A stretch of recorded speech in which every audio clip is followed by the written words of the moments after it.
What's up, guys? I'm here to do a reading for you guys for the week of November 8th through 14th. Now, I haven't done weeklies in a while, so we're going to see what the turnout will be for them to see if there will be something that you guys are interested in me doing more, more often, more frequently, because I've already been doing the monthlies. And thank you guys so much for tuning into those. Like I've really this little last couple of sets that I've done, you guys have really shown up for those videos, so I really appreciate it. And I totally see the signs that that are feeling them, so I appreciate that. But yeah, we're gonna try. I wanted to read more, so let's see what's going on weekly. We're gonna use the Animal Spirit Oracle deck here to just kind of get an idea of how you guys are going into the week. Let's see here. We'll start off with one of these. What energy is Aries going into the week with? I'm sorry if I didn't say this is for Aries. This is for Aries. So if I did, well, here's your name twice. But if not, this is going to be for Aries for the week of November 8th through November 14th. All right. Starting off with the snake. So this is going to be a week where you're going to have to be very watchful, kind of watch your surroundings, and also to really be in tune with what your intuition is kind of telling you about certain situations. I have a feeling that maybe some of the same situations that you've been in before or similar situations could be bringing themselves back to the surface, in order for you to learn the lesson from them again. So it can be where you may have like these deja vu experiences, or you may actually be cognitive, like, I went down this road before, not going to take the same journey this time. So be careful to watch out for any kind of situations like this. This would also be a good week to kind of pause before you act, just on any situation, not just the one that may be the test that's coming back again. Just kind of take a moment to gather yourself before you strike, or you make any thoughts, any assumptions, or any decisions. It's just a time where there may be more, you may be able to make a more informed decision or choice of direction if you are to actually wait and allow pieces of that to be able to come into your I guess your experience, like just waiting around. And yeah, with the Six of Cups here, yeah, this is definitely something coming back from the past again. It could be a person coming back, or maybe like a situation that you've kind of already somewhat dealt with.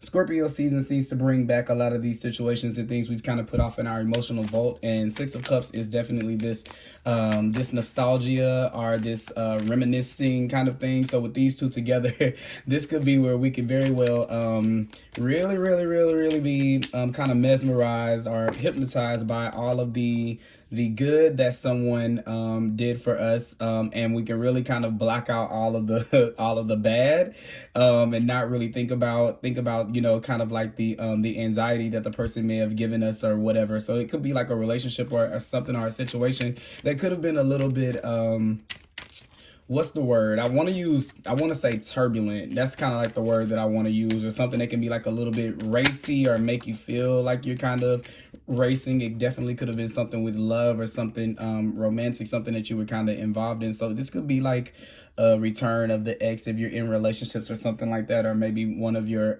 something from a previous relationship may get brought to the light if you're in a new one. Not to say that it's something particularly in that relationship, but maybe some of the issues may start to resurface themselves in different kind of ways in general. So it doesn't really necessarily matter if it's in a romantic relationship or a platonic one. This is going to be a time where some of the things are going to start bringing themselves back to the forefront, so you can go ahead and kind of transmute the energy. That's what Scorpio season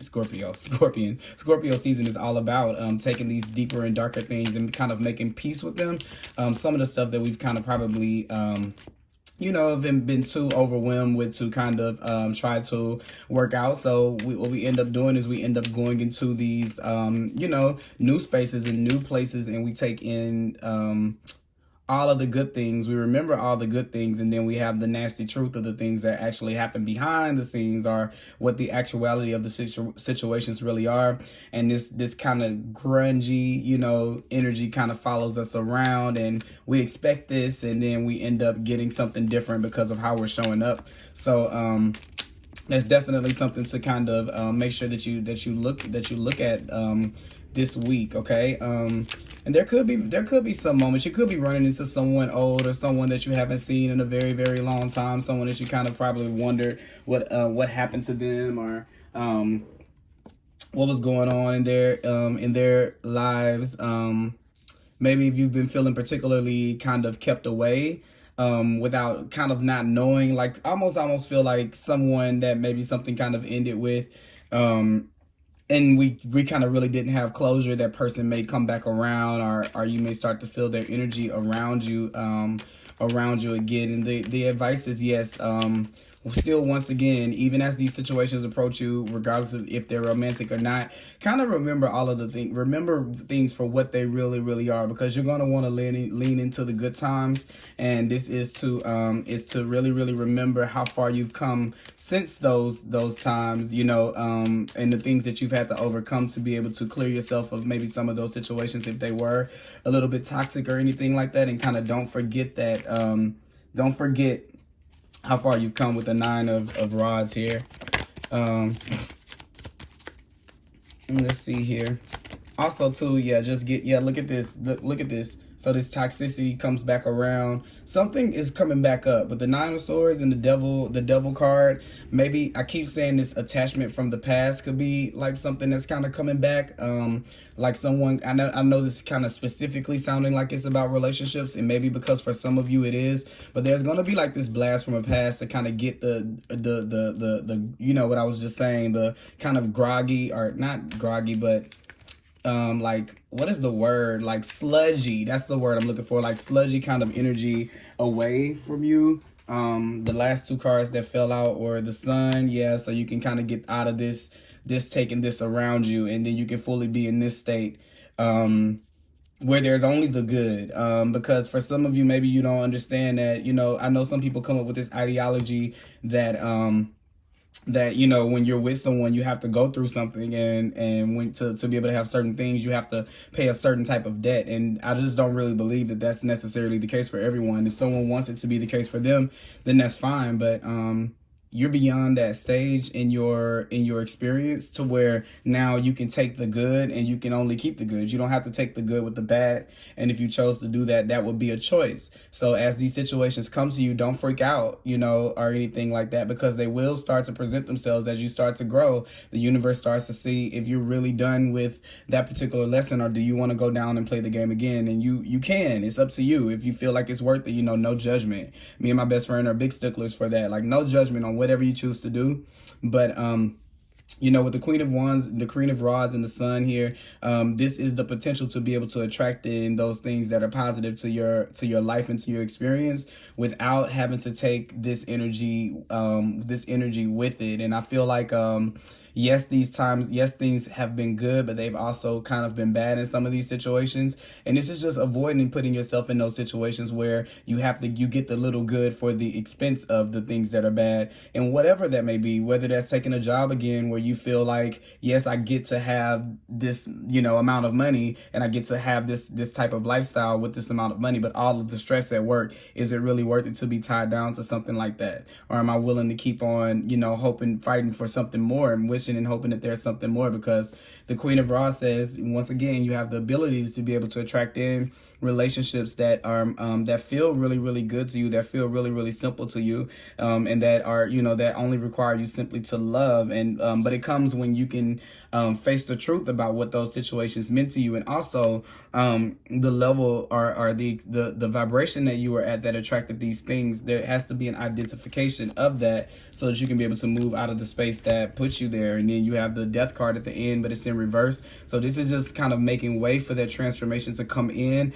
And I feel, and I kind of see something like you kind of coasting in on the wave that is kind of riding, if you move in that direction to say, you know what, I don't really need this I don't need this lesson anymore. You know, yes, it was good. I can fully admit to that, but I'm not blinded by that, you know, and I'm not fully blinded by it being bad. I'm seeing things for what they really, really, really are. And I'm seeing how how those things have been toxic for me. And I've chosen to kind of put myself in those situations that may have been kind of like, you know, mock imprisonment. Like, it's not really imprisonment, but it really is kind of imprisonment. So you're moving in a different kind of way now, or you have the opportunity to move in a different type of way now. And there's this transformation here waiting for you, especially with Scorpio season, it being a death card, to assist you in moving in that direction. The King of Cups is next. So yeah, this is definitely being on top of your emotions, being able to sit still in the midst of them. That's that pause feeling that I kind of was talking about here,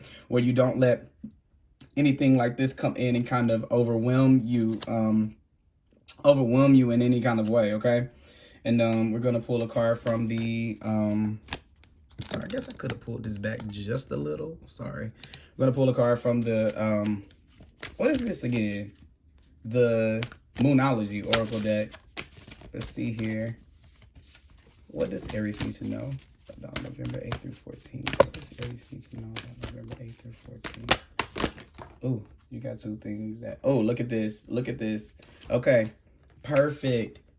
Your commitment is being tested. So yeah, you may have some tests that come in your way this week to try to see if you have really moved beyond these things that have been a little bit deeper and darker, or to see if we still can't identify them. Have you separated this pain from yourself enough to be able to sit there, or the anxiety that these situations may cause, so that you can be able to see them for what they really, really are? And yes, there are these moments that feel really, really, really good, but also we're given, we're honoring the fact that some of those experiences were not that great. And, who speaks up for the child, the inner child? Who speaks up for that part of you if life just keeps on moving and moving and moving and moving? So this is kind of what Scorpio season is trying to bring to the surface for you, so that you can really, really move on from it. And it says step out of your comfort zone. This is something that you're kind of sent here to really master and to really, really learn, whatever this kind of situation it is, because it can go a number of ways.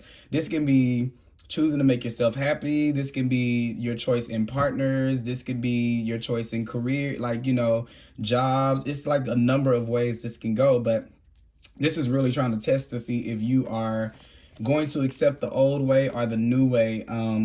Because I think right now it would be easy for you to really attain what it is that to be able to say yes to this if you were still in that place. But the fact that you're even listening to something like this means that you're striving to be here.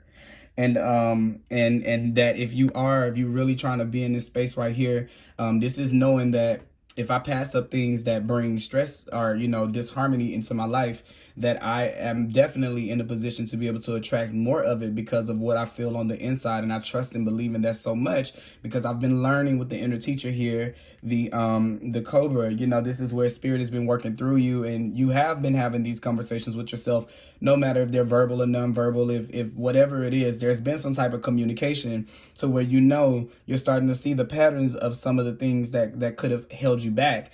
And now it's what's coming to the forefront is you being able to redo these things again, to be able to choose the choice that you wouldn't have normally chosen, and to see what results that life will really give you at that point. Because sometimes we really, really think we bank on these decisions so hard to be able to be the thing that's going to kind of take us away and get us out of it. And I just kind of feel like when those moments come again, it's kind of tough when you say that, if I had this chance again, what would I be able to do? And if I had this chance, what would I do? And then what it all comes back to is choosing your own peace over all of that.